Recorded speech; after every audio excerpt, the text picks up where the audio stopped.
Hey, what's going on? I see you called me. Yeah. Do you know that this third cage is broken? Yeah. The very first cage, the middle cord, is snapped. No, we were not in that building.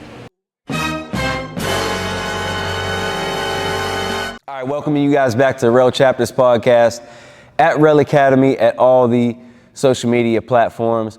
For people who want to work directly with myself on shooting or any other type of basketball coaching virtually online, send me a DM. Let me know that you want to work with me. And a lot of people have to understand too, our other coaches at Rel Academy and people that we work with are also involved in the online coaching, although it might be myself, on the video or speaking or whatever. But if we can help you out, shoot us a DM. But today I got an interesting topic. I want to talk today about basically what it takes for anyone to get better, not just in basketball, but any sport, and that the progression of what has to happen in order for you to really improve.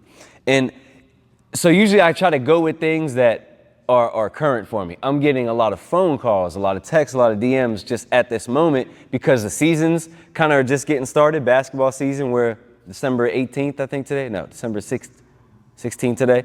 So people are like really in the thick of basketball season now getting started. So you start to hear the same things over and over again. And right now we're in the moment of people kind of like realizing that they're not as good as they would have hoped to been for the start of the season. They're in their games and they're not shooting as well as they thought, or their confidence isn't where it needs to be, or, they have a little bit of a letdown with that initial shock.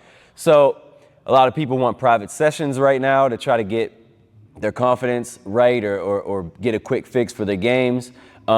A lot of people who didn't make teams this year are trying to get work to prepare for next season or to try to salvage the basketball season so that they have something. But in general, I'm getting a lot of things that are like, hey, we wish we were doing a little bit better and it's early. We want to try to Band-Aid this. And so you can Band-Aid some things. You can have a quick fix to just get a sugar pill for confidence for your next game or get your shot idea, have a shooting concept in your head for the next game. But the moral of this story is the work that you do leading up to. And I'm in year 11 doing this now, and every year it's getting harder and harder to get through to people as to what they really need to do to progress, because there are so many outlets, and specifically gaming outlets. And I've been pressing on this button for probably 3 years now that there's so much playing going on, especially at the younger ages, that we really don't have time to develop. And even some of our best players in the academy now, our academy is their hub and it's their thing. And, their parents probably spend more money here than they do anywhere else on basketball, but yet they're still not having enough time at the academy for us to go deep and make a big dent on their progression. So you have to lay out your schedule. You have to lay out your year. And a general principle is like 70% playing. 70% practicing and training, 30% playing. That's a good starting block for 90% of basketball players. If you're under junior year of high school, I would even tip it a little bit more. I would go maybe like 80-20, 80% practice, train, 20% playing. And the reason for that, guys, is because if you play any sport, if you are a casual golfer, you know that if you get to play once a week and you show up every Sunday, you never get better. Like, you basically never get better. You could play golf for 20 years straight every week and not really get better. Like maybe a stroke or two. But you're in your mind, you're like, I've been playing golf for 20 years. I play every week and I still suck. Why? Because you're not really preparing. You're just showing up to your round with your buddies and just playing. You're in game action. Like, boom, I'm competing for $10 today and I got to perform. So that is kind of the model that is used now. If you've got an AAU tournament and you haven't really prepared for it, well, how can you really expect to have a better performance? So it's real logical, but people just get pulled in so many different directions when they get a call from this team. Hey, can you play? When you get a call from this buddy, and you're like, hey, we're going to do this thing. You guys should do it with us. And it becomes real easy now. It's easily accessible to just jump in a game. You can get in any league, in any tournament, play with any team. There's basically no restrictions to it anymore. There's no buffer process. It's like call up and make it happen. And a lot of the times it doesn't even cost you a lot of money. So it's a lot easier to just jump into those things. And before you know it, you forget how to shoot. You don't have good footwork. You've lost your discipline. You don't really work hard anymore. You're kind of just chasing the next cool thing. These things just happen by nature. So it leads me to my point of the phone calls that I get that are like, hey, we need this, we need that, or this didn't work out the way we hope. Is there a Band-Aid we can get for this? And, there's no quick fix for anything. You kind of messed up your year. You kind of went about it the wrong way. We haven't really been able to get to the nitty gritty. I say this all the time. Parents don't like to hear this. It takes me about 3 months. If I've never seen your child and they just come into the academy, it's going to take about 3 months just to get the kid to even understand what this is about. Like just to even get them to learn how to learn. And what I mean by that is most of them are used to just showing up and they're not really locked in and engaged like it's school, or they don't have the mental pressure that they're putting on themselves. Like, I have to get this done. I have to do this homework assignment or I'm going to be in trouble. I'm going to be punished. I have to pass or I'm going to fail and there's going to be real consequences for me. They don't think about sports that way. They just show up like resets. So that's their attitude. They don't have that sense of urgency. So to get them to retrain their brain and get them to understand that this is as serious as school, it takes about 3 months. And we need to see that kid 2 or 3 times a week, 2 or 3 hours at a time, consistently. So now take that. Now I said that's just to get you to learn. Imagine what it takes to actually get you to go in the game and have more confidence and physically perform better. It's extremely hard. And that's any sport, that's any coach, any program, any kid. So there needs to be a lot of scheduled out planning and routine that happens in your development part so that you're just preparing to show up to these games and perform well. And if you're doing anything outside of that, you're probably not hitting your true potential. And even the kids who are elite athletes or who are elite basketball players and go off to play scholarship basketball, I mean, even those kids, they still need to follow that model.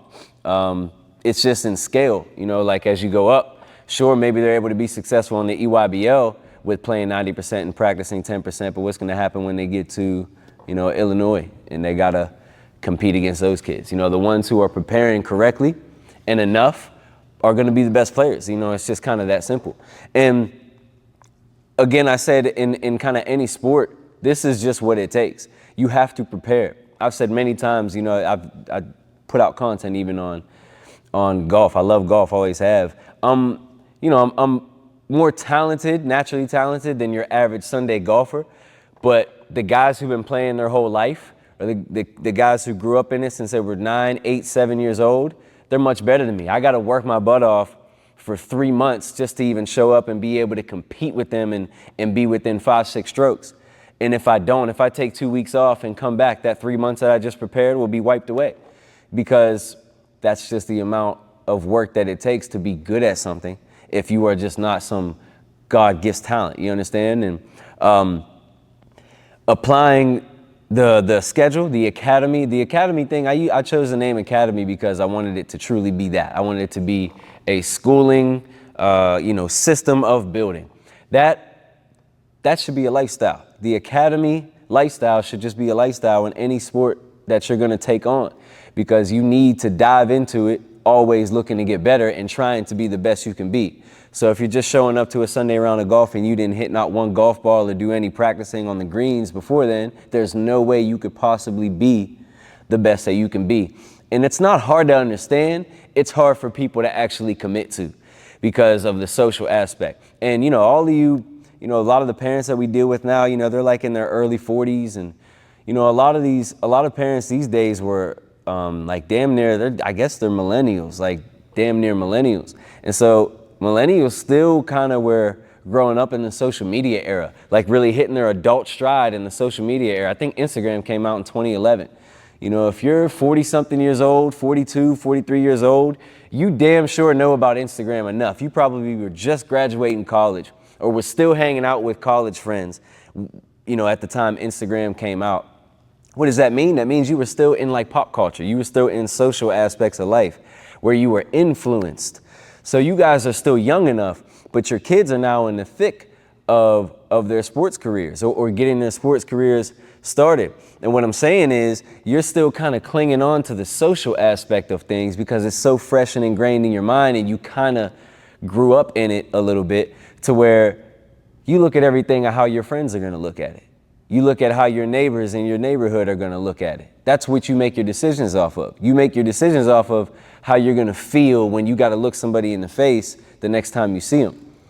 So that takes you away from what's actually best from your for your child, or best for their overall development, because you're worried about, everybody else.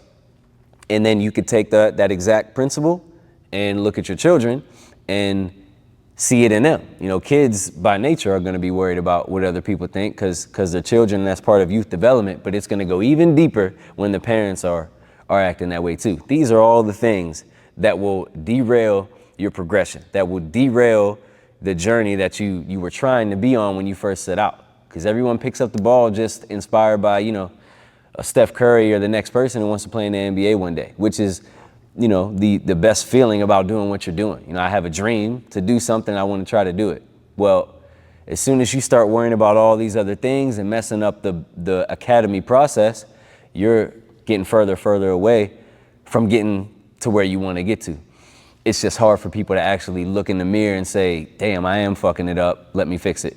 But that's what I try to do. I try to just shed light and perspective on things that are going to help you figure out what you got to do to get where you're headed and not get derailed.